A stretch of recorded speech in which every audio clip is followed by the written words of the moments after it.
Fala galera, beleza? Quadrinheiro velho. O vídeo de hoje ele vai ser um pouco mais sério. Eu vou falar sobre alguns temas que eu acho que são legais da gente debater, até porque tem coisa que eu gosto muito de fazer e uma dessas coisas que eu gosto de fazer é pensar. Então vamos discutir 5 frases de filme nerd, geek, de ficção que deram o que pensar.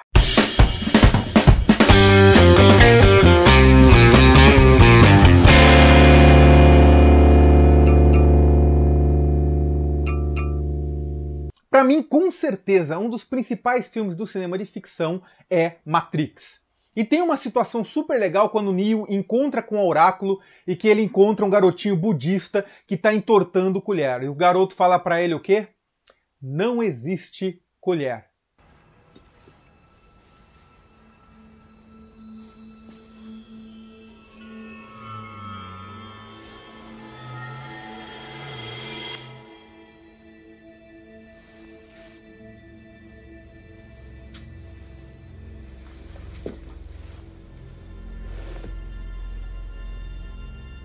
Não tente dobrar a colher.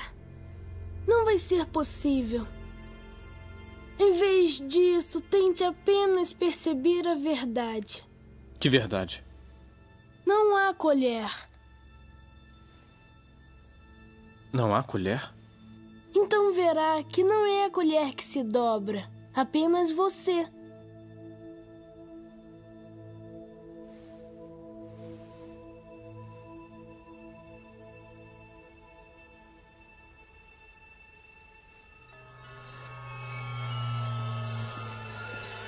Você será recebido agora.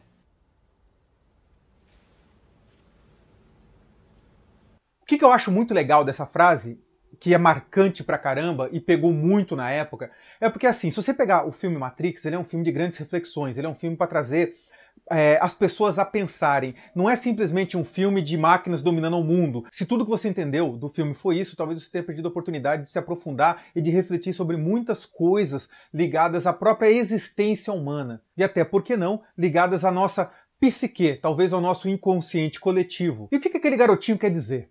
Há mais de 5.000 anos, na filosofia budista, havia um conto que falava sobre isso.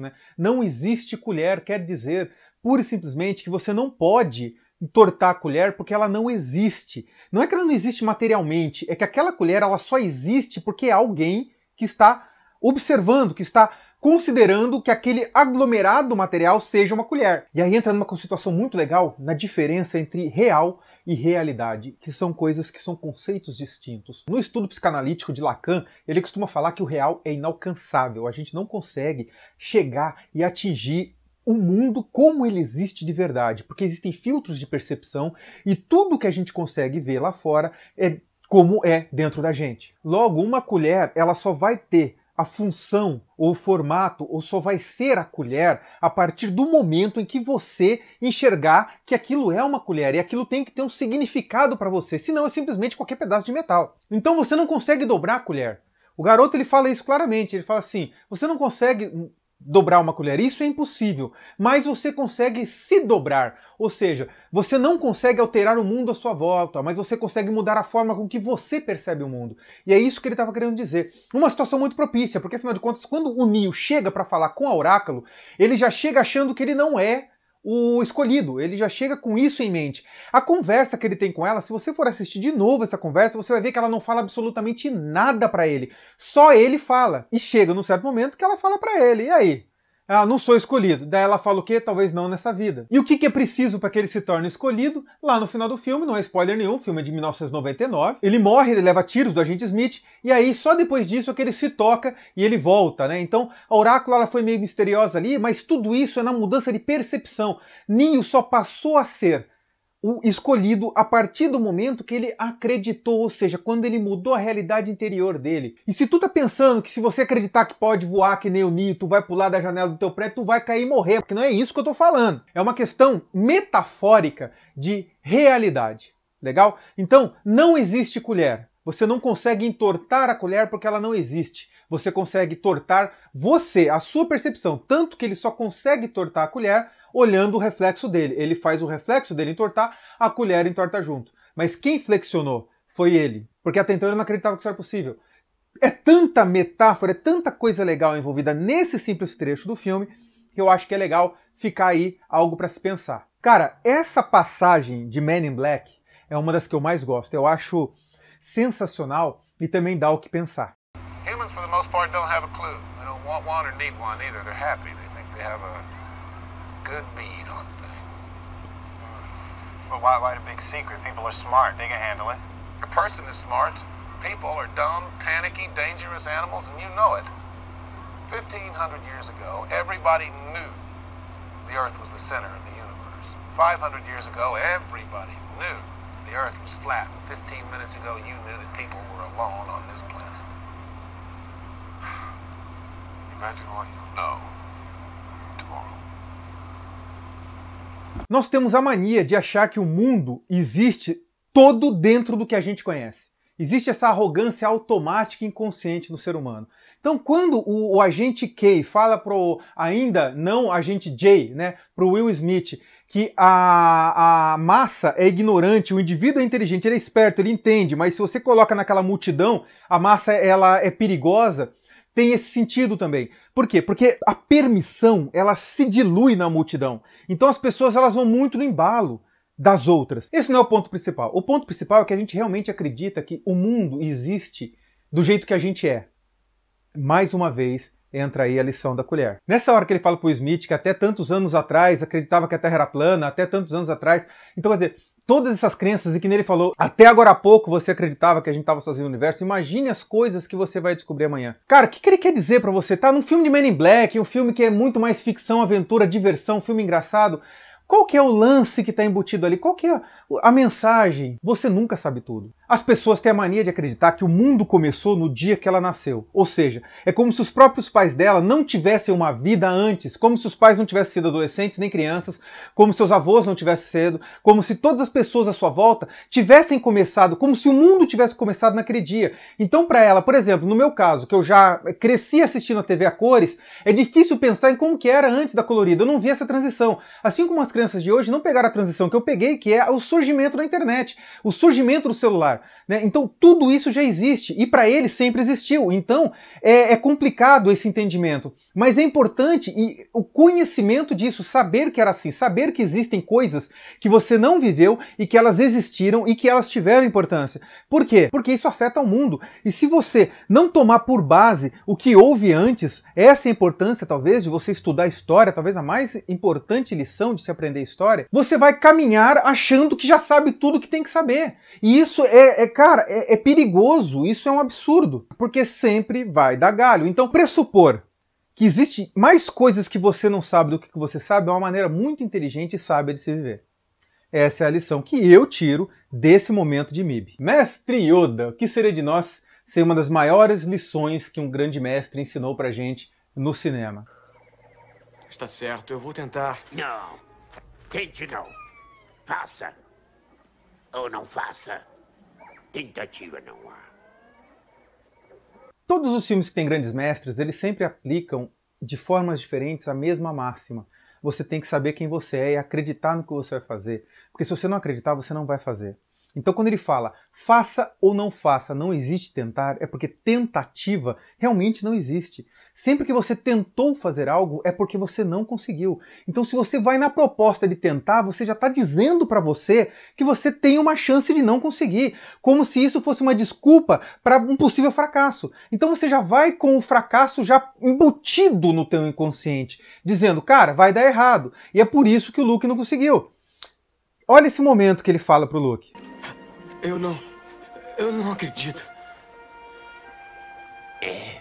E por isso fracassa. É por isso que você não conseguiu. Ou seja, eu não acredito. É por isso que você não conseguiu. Você vai com o intuito de tentar. E depois você pega e fala que não conseguiu porque você não acredita.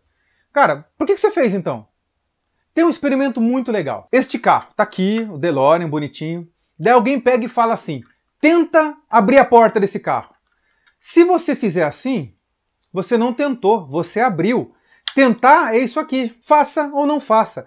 Tentativa não há, porque tentar não faz. Fazer faz. Abrir a porta. Então, abra a porta, eu vou abrir a porta. Vou tentar abrir a porta. Pegou? Ah, quadrinheiro, isso é besteira, que bobeira, hein? Ninguém pensa nisso. Esse é exatamente o ponto dessa conversa. Esse conceito que eu vou falar para você agora ele é um pouco mais complicado e ele está baseado em alguns estudos, tá? Mas olha o Gandalf e o que ele diz pro Frodo quando ele chega na festa do condado, no comecinho do Senhor dos Anéis. Está atrasado. O mago nunca se atrasa, Frodo Bolseiro. Nem se adianta. Ele chega exatamente quando pretende chegar. Um mago nunca se atrasa e nunca se adianta. Ele chega exatamente quando quer. Aí você tem que entender o contexto e toda a formação de Tolkien para entender o que ele quer dizer com um mago e por que tem uma mensagem simbólica super forte embutida nisso aí. Acho que não é segredo para muita gente que o Tolkien fazia parte de algumas sociedades secretas, ele fazia parte de estudos de compreensão humana, não é à toa que ele era a pessoa que ele era, e atingiu o nível de trazer para o consciente coletivo das pessoas, através dessa linguagem literária, o que ele trouxe de tantas metáforas. Se você for pegar realmente ali na essência do Senhor dos Anéis, ele tem absurdamente uma quantidade gigantesca de metáforas. E essa é apenas uma. Mas no contexto dos iniciados, existe uma diferença entre o mago e o bruxo, que é uma diferença conceitual, que é a diferença também, por exemplo, entre o sábio e o louco. Para eles é dito o seguinte: o sábio ou o mago é aquele que se conhece tão bem que está totalmente no controle das suas escolhas. Ele vive completamente no presente. Ele não está no futuro, porque o futuro ele escolhe e vai ser como ele determinar, porque ele sabe quem ele é, e ele é livre de passado, porque todas as escolhas dele que levaram até ali foram feitas de maneira consciente. Dessa forma é fácil de entender por que ele diz que o mago nunca se atrasa e nunca se adianta, chega exatamente quando quer. E o bruxo? Nessa outra conceituação, disse que o bruxo é aquele cara que, embora tenha as mesmas capacidades de um mago, ele é escravo da natureza, ele é escravo dos desejos e das vontades dele. Ele não é o senhor da sua vontade. Ele é aquele cara que é capaz de fazer as coisas, mas ele age no impulso, sem pensar. Ou seja, ele também está preso ao passado, sentimentos de vingança, de raiva, de paixão, esses sentimentos que acabam permeando e conduzindo inconscientemente as escolhas de várias pessoas, e ele está sempre fazendo planos para o futuro, porque ele nunca está satisfeito com o próprio presente, então ele está sempre olhando lá adiante. E dessa forma ele acredita que está no comando da própria vida, quando ele realmente não está, porque quem está comandando é a ansiedade, é o medo, é a raiva, é a paixão, mas nunca a própria pessoa. Então existe esse conhecimento oculto aí no filme, colocado dessa forma, que vem de escolas iniciáticas de vários ramos do mundo inteiro. E de novo, Guerra nas Estrelas, trazendo sempre umas coisas muito legais. E essa do Ben Kenobi. Por que não me contou? Você me disse que Vader traiu e assassinou meu pai. Seu pai foi seduzido pelo lado sombrio da força. Deixou de ser Anakin Skywalker e se tornou Darth Vader. Quando isso aconteceu, o homem bom que seu pai era foi destruído. Portanto, ele disse a verdade. De um certo ponto de vista. Um certo ponto de vista? Luke, você vai descobrir que muitas das verdades a que nos apegamos dependem muito do nosso ponto de vista. Muitas verdades às quais nos apegamos dependem de um certo ponto de vista. E aí? Dentre os conceitos de psicanálise, de psicologia, tem um muito legal, que também é um conceito zen, também é conceito de budismo, também é conceito de várias vertentes de conhecimento e filosofia humana, que diz o seguinte: nós não vemos o mundo como ele é, nós vemos o mundo como nós somos. Eu diria que mais uma vez entra aí a metáfora da colher lá do Matrix. De novo, o que o Ben Kenobi quis dizer com isso? Que tudo depende da forma com que você olha. A sua interpretação dos fatos ela é pessoal e intransferível. Assim como o conselho. Por que as pessoas falam que se conselho fosse bom, a gente vendia e não dava? Porque toda experiência pessoal de qualquer pessoa serve única e exclusivamente para si mesmo. Então, quando existe um fato e nós temos canais perceptivos diversos no corpo, nós temos tudo que passa para a gente passa por filtros de julgamento, filtros de percepção, né? Ou seja, as cores são frequências vibratórias de elétrons. Então são tantas nuances que isso tudo vai depender de uma interpretação única de cada indivíduo. E nisso o ponto de vista é essencial, porque vai depender da forma com que você quer enxergar isso. De acordo com a análise do Obi-Wan, a forma com que ele vivenciou e pôde enxergar o que aconteceu é o que ele explicou. Darth Vader seduziu, traiu seu pai e o matou. Por quê? Porque a partir daquele momento, o Anakin Skywalker Jedi que havia deixou de existir. É um ponto de vista metafórico, mas que realmente resume o que aconteceu. Não havia mais um Anakin Skywalker, até o Luke aparecer e resgatar um Anakin que estava enterrado ali. Mas ele não estava ali. Era o Darth Vader, que de certa forma pode ser interpretado, de acordo com esse ponto de vista de Obi-Wan, como se fosse uma segunda personalidade, como se fosse algo dentro do próprio Anakin, uma outra forma de ser que estava ali meio que embutida, né? Talvez aquele sentimento infantil, né? Aquela criança escrava que trouxe isso, porque a infância é muito importante, quer dizer, a formação do indivíduo, realmente, da personalidade, ela vai sendo talhada e cuidada e construída durante a infância, e isso tudo vai aumentando na adolescência até que ela se define e a pessoa se torna o adulto que ela vai ser. Mas tudo acontece muito, muito fortemente na infância, que é quando você é um baú, você não tem nada. Então as primeiras interpretações vão ser colocadas naquele momento. E não adianta, muitas vezes, a forma que um adulto coloca isso. Isso vai depender muito também da forma com que a criança analisa isso. Por isso que gêmeos, irmãos, pessoas que são criadas dentro da mesma casa, da mesma família, conseguem ser tão diferentes. E pegando essa percepção de que não vemos o mundo como ele é, vemos o mundo como nós somos, é muito fácil entender isso. Quer dizer, você vai entender as coisas da forma com que há algo dentro de você que reflete aquilo e que te explica aquilo. Então não vai ser um entendimento plano, não vai ser um entendimento liso, vai ser um entendimento já interpretado. Por isso que é importante, na hora de fazer qualquer tipo de julgamento, você sair, né? Você fazer o que a PNL chama de dissociação, né? Você sai e olha de fora, para que o seu emocional, para que certas coisas não estejam, você possa ter uma análise, um julgamento limpo. E ainda assim, muito dificilmente você vai estar livre de um certo ponto de vista. E aí a gente volta lá para a colher, que novamente entra Lacan, que diz que você não consegue atingir o real, porque o real, ele existe de verdade, porém ele não importa, porque a realidade é aquilo que você entende do que você consegue interagir com o real. Você lembra que eu falei que esse vídeo ia ser mais profundo um pouco?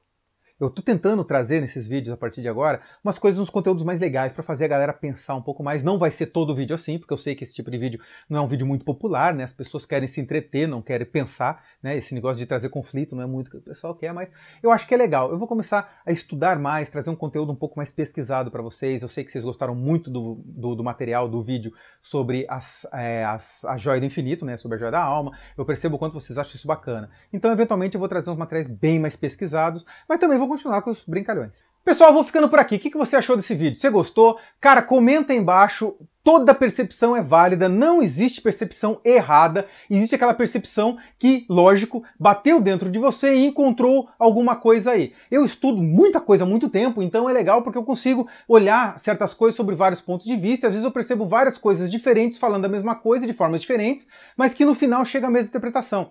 É isso que eu acho rico. Então eu quero te pedir para comentar aí embaixo o que você acha e se tem outros momentos de outros filmes também, porque não dá para colocar no vídeo curto falando sobre isso aqui. Coisas parecidas, lições, metáforas interessantes que levam ao aprofundamento e que muita gente às vezes não é capaz de captar. Legal? Deixa sua curtida no vídeo se você gostou, se inscreve no canal se ainda não está inscrito. Espero que você tenha gostado. Um grande abraço, até o próximo vídeo. Valeu!